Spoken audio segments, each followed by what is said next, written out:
Welcome to Grateful. We are a tutoring company. We provide online SAT and ACT one-on-one tutoring for students all around the world. If you're interested in finding out how we can link up with you to help you prepare for your next SAT or ACT, feel free to reach out. We also would love for you to smash the thanks button if you feel like these videos have been helping you to prepare for your tests, and that'll help us to make more of these wonderful videos.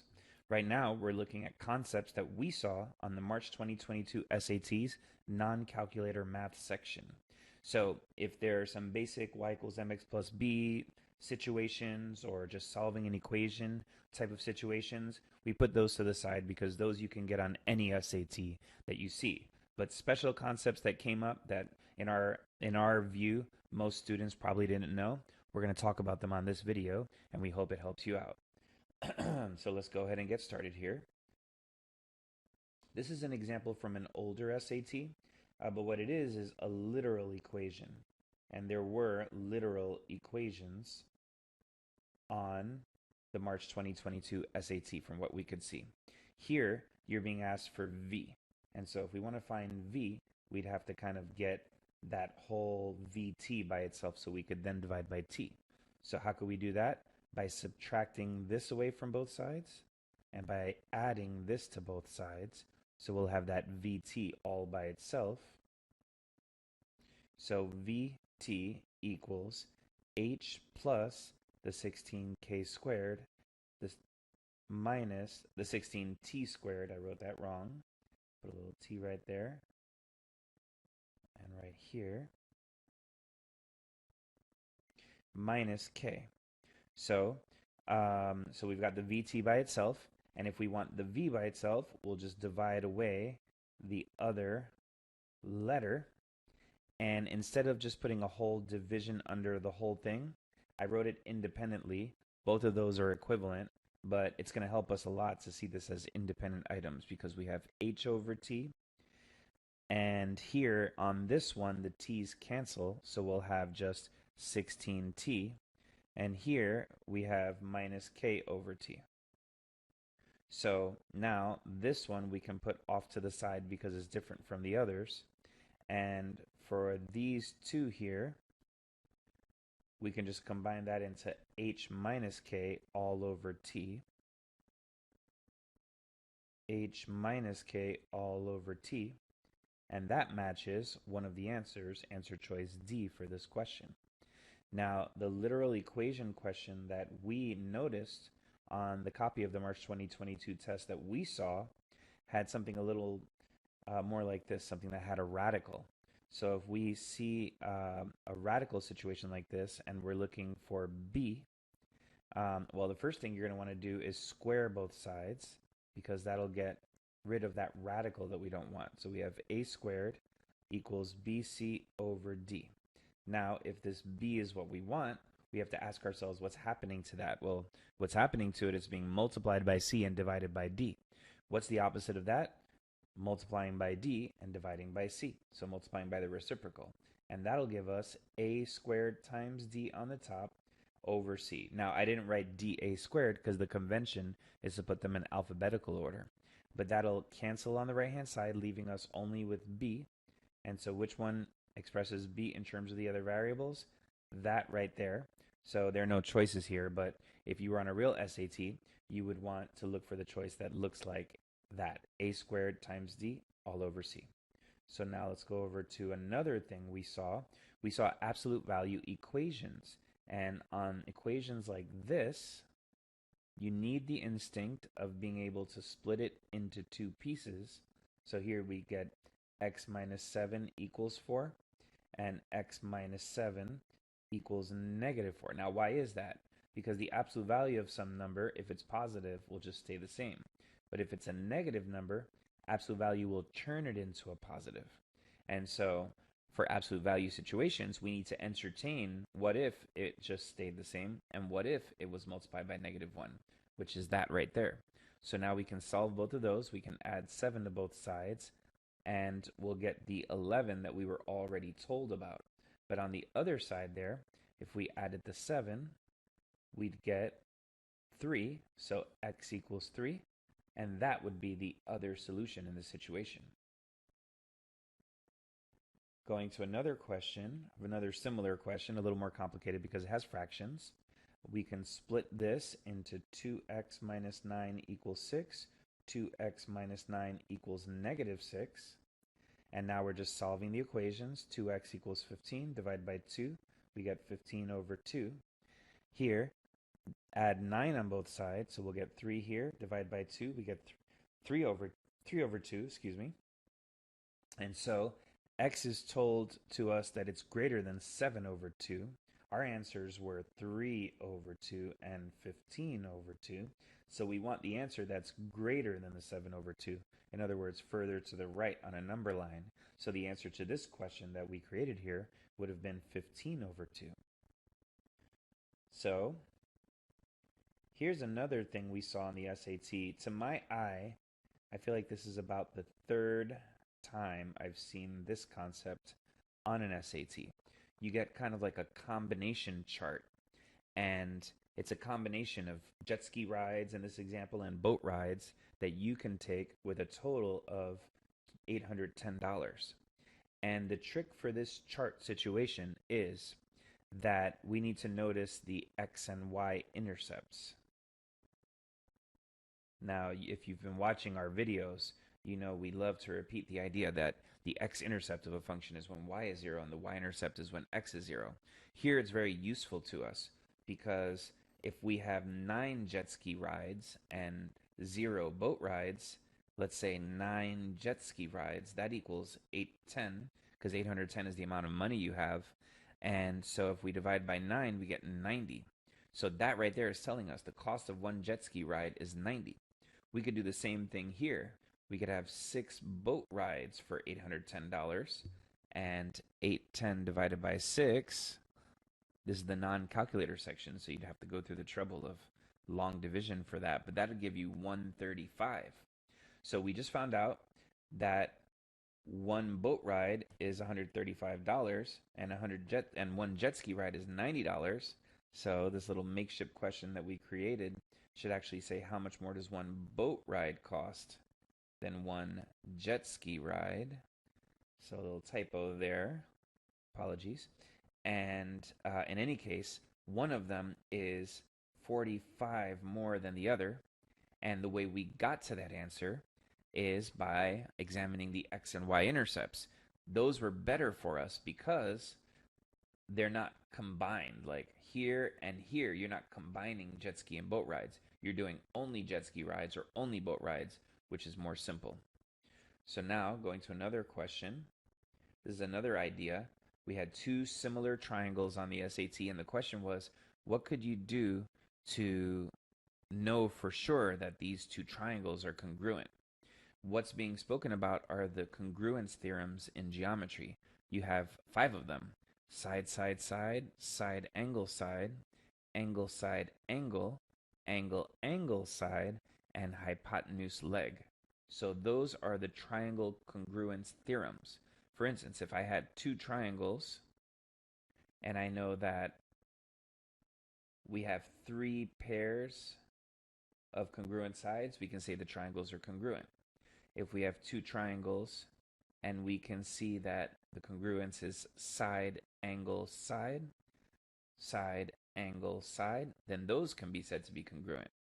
Similarly, if we have angle, side, angle, that would be like having 2 angles where we know that the angle, the side, and the angle are congruent.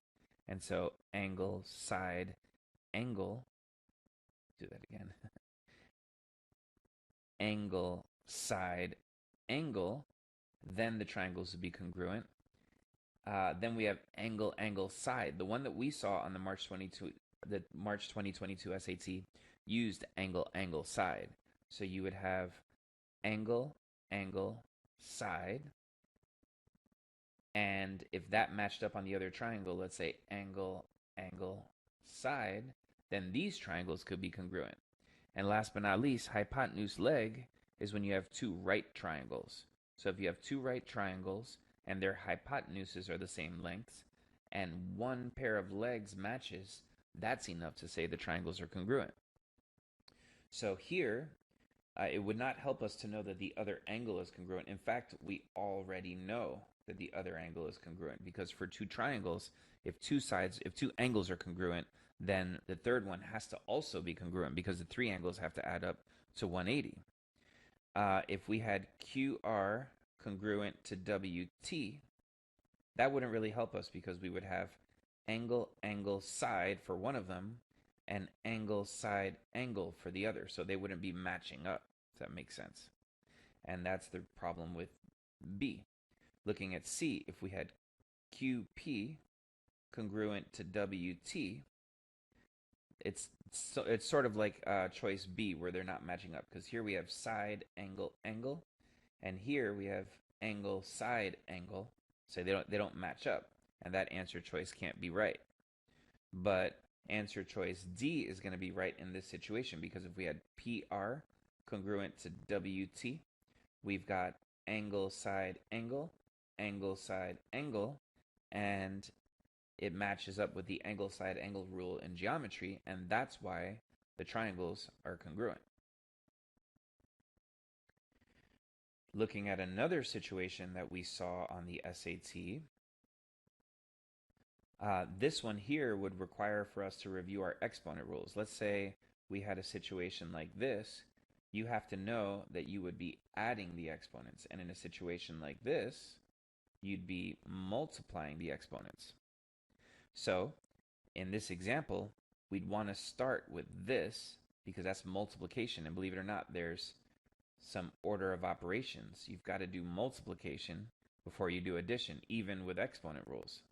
So we can multiply that. 5/8 times 1/2 is going to give you a 5 on the top and a 16 on the bottom. And that would be our final answer. Now let's just say that the letters were the same. Let's say we had x to the 3/4 and x to the 5/8 with a 1/2 right there.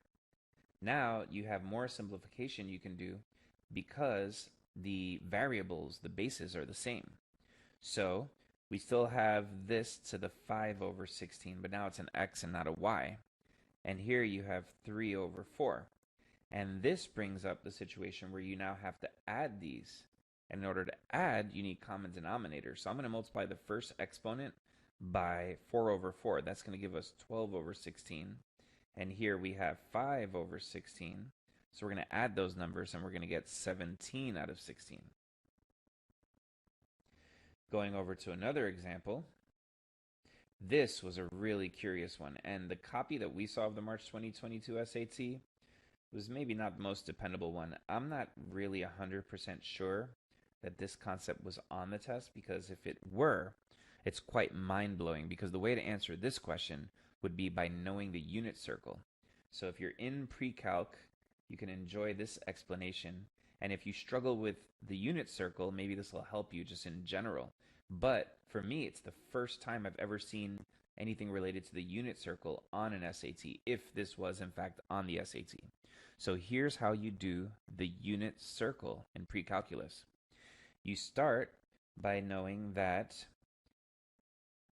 there's going to be a segment in the middle. Now, by the way, this is trigonometry. So we have 0, pi/2, 1 pi, and 1.5 pi. And that's the regular sort of trigonometric order. And if we came back here, that'd be 2 pi. And now what we can do is count by pi/6. So 1 pi/6. Actually, by pi/4. Haven't done this in a while. 1 pi/4. 2 pi/4, which is pi/2. 3 pi/4. 4 pi/4, which is 1 pi. 5 pi/4. 6 pi/4, which is 3/2 pi. Then we have 7 pi/4. Now we're going to put some more lines, one on this side and one on this side, in each of those quadrants.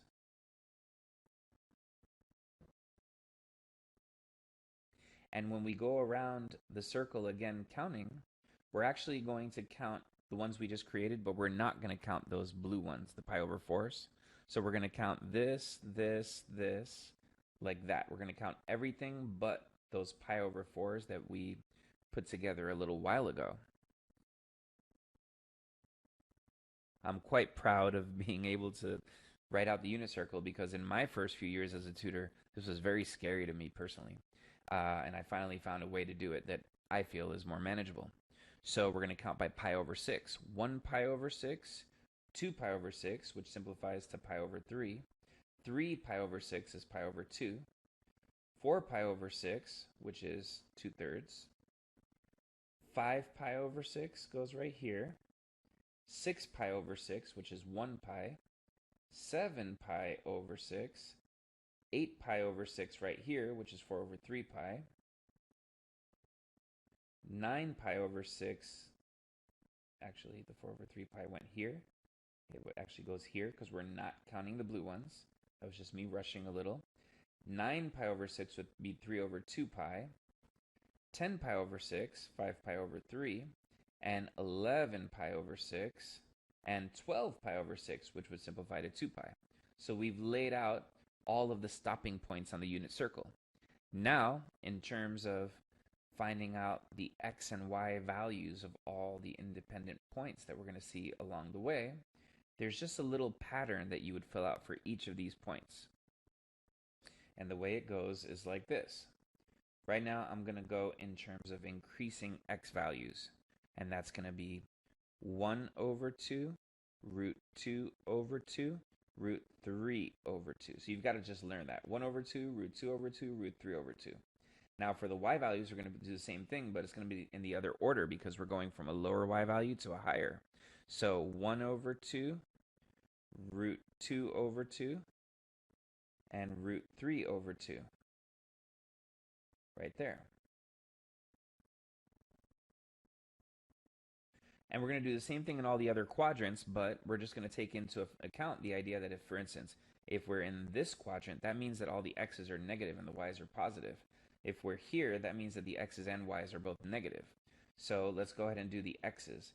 The x's would be negative 1 over 2, negative root 2 over 2, negative root 3 over 2. And the y's are going to start from the lowest to the highest. So 1 over 2, root 2 over 2, and root 3 over 2. So now if you wanted the bottom half of this, it would be all the same things, but the x's would be negative, or the y's would be negative, just depending on which quadrant you're in. In the interest of time, we'll leave it at that. But this question was asking us about cosine of pi over 4. And the thing about the unit circle is that the cosine values come from the x, and the sine values come from the y. So if we're at pi over 4, we need the cosine. We're just looking for the x value of that point at pi over 4, and that's root 2 over 2. And on a question like that, that would be our answer. If we wanted, let's say, the sine of pi over 4, that would also be root 2 over 2. Or just depending on where we're going. If we had 3/4 pi, what would be the cosine of 3/4 pi? Negative root 2 over 2. What would be the sine of 3/4 pi? Positive root 2 over 2, because the sine is the y value. That's how you do the unit circle, and in the interest of time, we'll leave it at that. But, you know, I'm very proud to feel like I have one of the more simpler ways of understanding the unit circle. If you're someone who really struggles with that and was paying close attention to this part of the video, I hope it helped. If not, let us know in the comments. So going on to the next topic that came up, what is the graph of this? Well, to start this, you want to know what's a general exponential function. An exponential function has this format, but depending on whether that b, it's not quite the right color for that, depending on whether that b is positive or negative, if it's positive, an exponential would look like this generally, and if it's negative, the exponential would look like this, because negative exponents are for tiny numbers, and that would actually mean that I just heard myself saying that if the b is a number between 0 and 1, okay, so if b is greater than 1, you have that upward slope. If b is between 0 and 1, you have that downward. Now, how does that relate to negative exponents? What is a negative exponent? So let's say 3 to the negative 2 power. That's the same as 1 over 3 to the second power, because a negative exponent means that something's on the wrong side of the fraction. So this negative exponent basically is like saying that we've got 1/3 to the x power plus 2, because that's what a negative exponent does. It flips the fraction.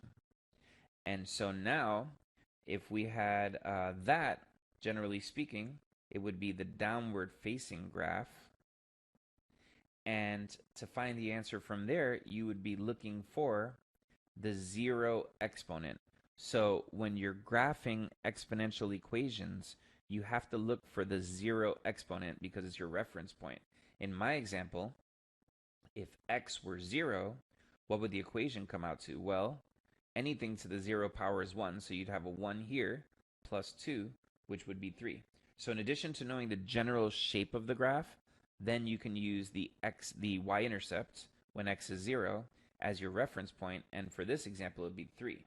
So if there were a graph that were pointing downward, that were curving downward, and had a y-intercept of 3, we would pick it, and that's generally how you deal with that concept on the SAT.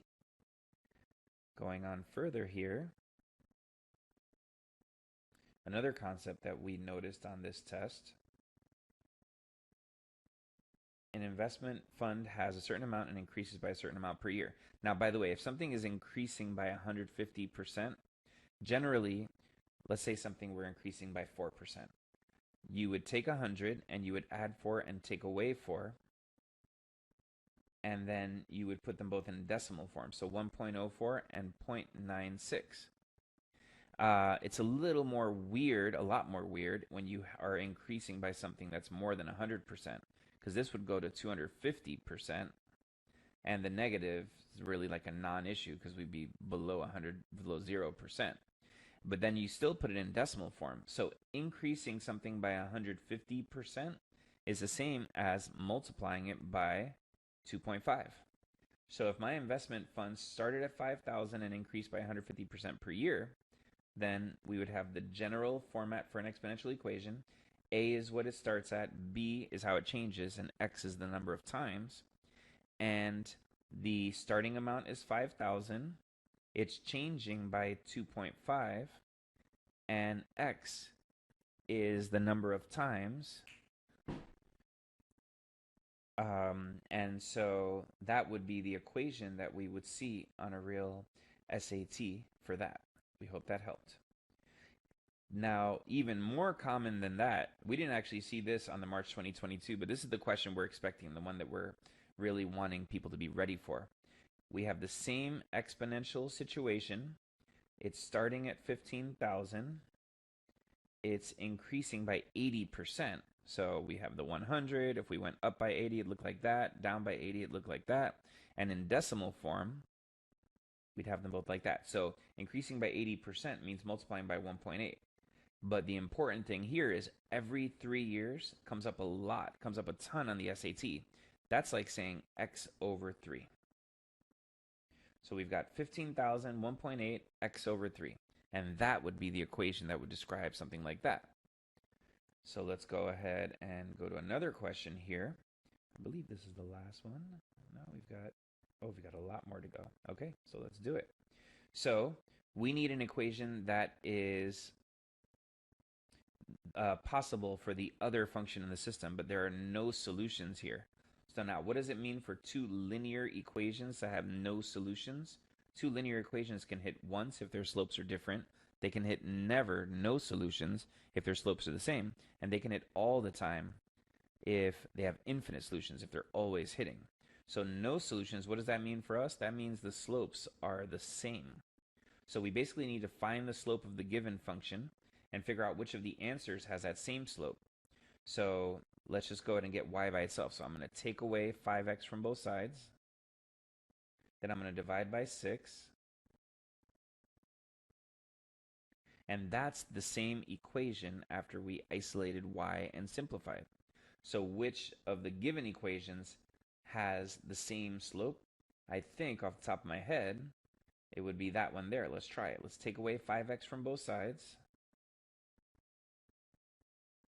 Then divide by 6 on both sides. And look at that. We've got the same slope both times. And that's why this would be the equation that you'd have to have for the other equation if there were no solution, because that line is parallel to the given line. Now, how do we know it was a line to start out with? Because x and y were to the first power. Going on here, what is the slope of the line that's perpendicular to this one?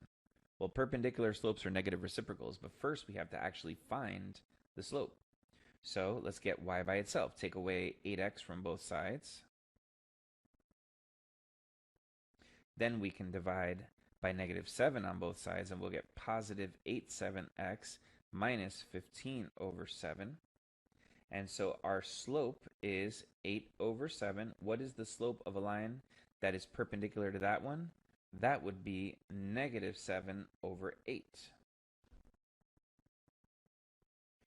And let's go ahead and go to the next question. So what is the y value of the solution of this system of equations? So now if we're looking for the y value of the solution, that kind of means that we are going to want to get rid of x. So to get rid of x, let's just go ahead and multiply by 4 here and minus 3 here. In other words, we're going to try to get the same thing in this column so that we can cancel it away. So multiplying here, multiplying the first one, we'll have 12x minus 28y equals 20. And for the second one, we'll have negative 12x plus 15y equals negative 18. Adding straight down, we'll have negative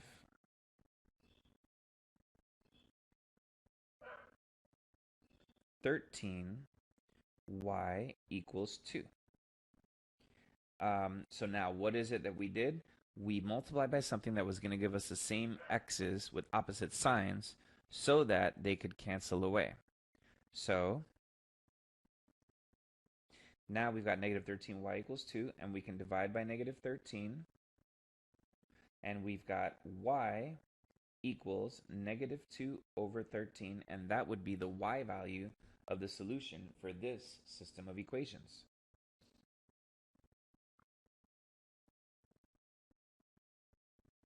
For the next concept we saw on the March 2022 SAT non-calculator math section, the volume of a cube is 216, the volume of the second cube is 512. What's the ratio of the edges of the two cubes? And what you need to know is that if two sides are in a ratio of a to b, the areas of the faces, and assuming that the shapes are similar, if the sides are a to b, the faces are in a ratio of a squared to b squared, and the volumes would be in a ratio of a cubed to b cubed. So here we're getting the volumes, 216 to 512. And if we take it this way, if I want the proverbial a to b instead of a cubed to b cubed, we're just going to go 2 steps up. Those are the cube roots of both of these numbers. So I'd be looking for what number to the third power equals 216, and I believe that's 6. And what number to the third power equals 512, and I believe that's 8. So what is the ratio of the edge lengths of A to B? 6 to 8, which we can also simplify to 3 over 4. And that would have been our answer to that question.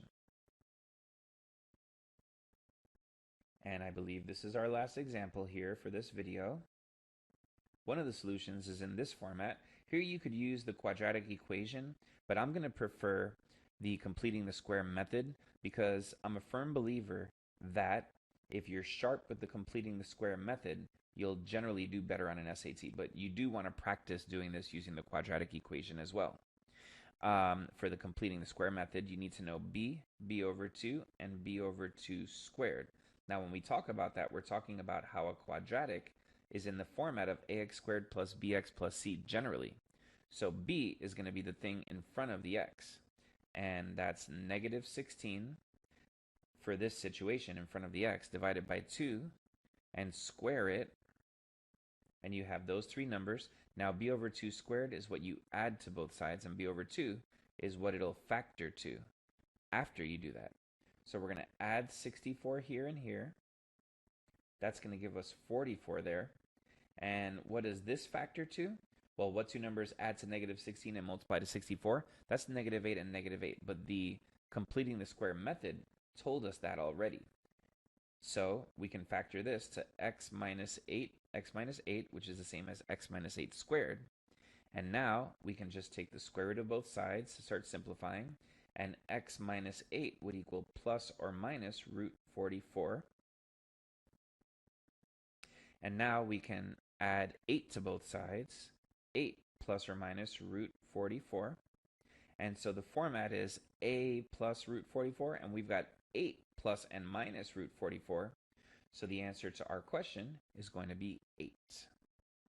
And those are the tougher concepts that we saw on the March 2022 SAT Non-Calculator section, Section 3. If you're interested in connecting with us for us to tutor you individually one-on-one, we tutor students all around the world in SAT and ACT. Feel free to reach out. And if you like this video and feel like it's helping you to get ready for your next SAT, feel free to smash the thanks button. We appreciate you guys. Thank you and have a great day.